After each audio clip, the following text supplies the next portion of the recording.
Hello friends. Welcome back to the channel.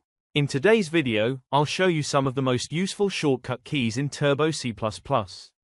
If you're using Turbo C++ for C or C++ programming, these keys will save your time and make your coding faster and smoother.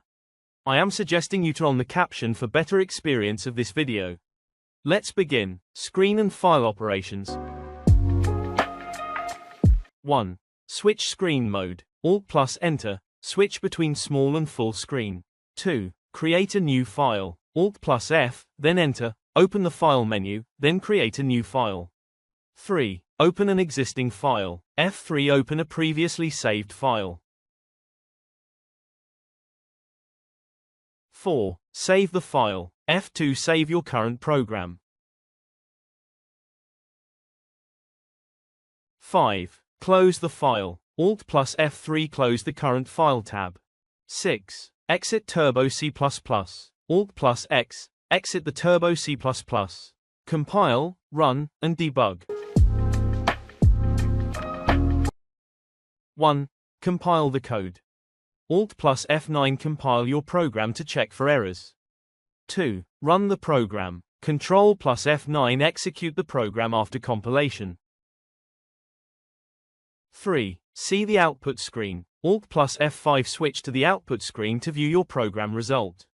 If this not work, then try again with Fn key. Some setting has compulsory use Fn key to use the first 12 function keys.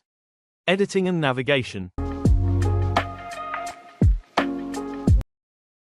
1. Copy text. Control plus Insert. Copy selected code. 2. Paste text. Shift plus Insert. Paste the copied content.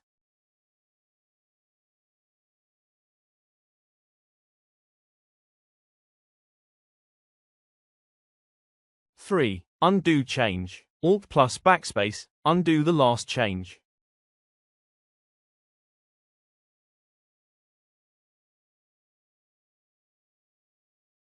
4. Change case. Control plus Q, then a change selected text case. That's it for today's video. If you found this video helpful, please like, share, and subscribe to the channel for more tips like this. Do you use Turbo C++ often? Drop a comment and let me know your favorite shortcut, or ask me if you have any doubts. I'm here to help. Thanks for watching.